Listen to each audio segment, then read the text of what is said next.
कक्षा 11वीं विषय गणित प्रश्नावली 15A आरबी त्रिपाठी का अध्याय 11 शंकु परिच्छेद।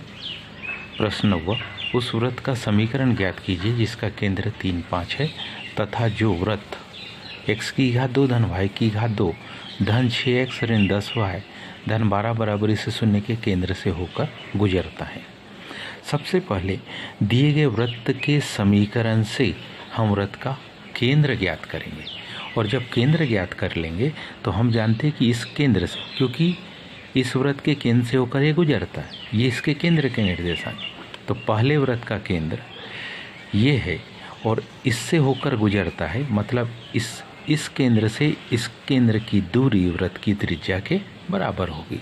तो बस केवल आर की माप को निकालने के लिए हम इस वृत्त के समीकरण से इसके केंद्र के निर्देशांक निकालेंगे। तो ध्यान से देखिए, हमारे पास दिया है वृत्त कौन सा, x की घात 2 धन y की घात 2 धन 6x ऋण 10y धन 12 बराबरी से 0। इसकी हम तुलना करेंगे, इसकी हम क्या करेंगे, तुलना। इसकी हम किससे, x की घात 2 धन y की घात 2 2gx धन 2fy धन c बराबरी से 0। इससे करने पर हमको बड़ी आसानी से किसके मान, हमको मान मिल गया 2g का मान हमको कितना 6 मिल गया। इसका मतलब g का मान 3 होगा, 2f का मान ऋण 10 होगा। इसका मतलब किसका, f का मान किसके, ऋण 5 के बराबर होगा। अतः वृत्त का केंद्र, अतः काहे का, वृत्त का केंद्र। तो यहाँ जो वृत्त का केंद्र होगा क्या होगा, -g, -f। -g means -3 ±+5। तो इस वृत्त का केंद्र होगा -3, 5, लेकिन दिए गए वृत्त का केंद्र है 3, 5। तो 3, 5 से -3, 5 की दूरी वृत्त की त्रिज्या के बराबर होगी। इसको हम पहले इस वृत्त के समीकरण को बनाएंगे और उसमें x और y की जगह पर ऋण 3, 5 रखेंगे, तो जिससे वृत्त की त्रिज्या आ जाएगी। क्या, केंद्र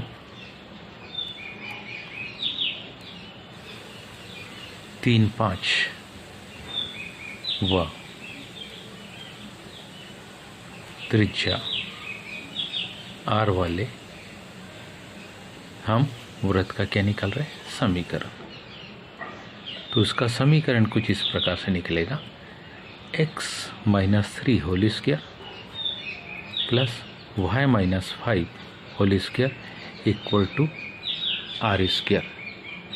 अब हम जानते हैं कि ये जो वृत्त है ये इस केंद्र से जा रहा है, मतलब कौन से केंद्र से, ऋण 3, 5 से। ये ऋण 3, 5 से होते हुए जा रहा है, क्योंकि दी गई कंडीशन है इस वृत्त का केंद्र 3, 5 है, तो ये इस वृत्त के केंद्र से होकर गुजरता है, मतलब 3, 5 वाला वृत्त ऋण 3, 5 से होकर गुजरता है। तो ये समीकरण 1 को क्या करेगा, संतुष्ट करेगा। ये जो हमारे पास समीकरण बना है, ये समीकरण 1 को ये क्या करेगा, संतुष्ट करेगा, क्योंकि यह ऋण 3, 5 से होकर गुजरता है।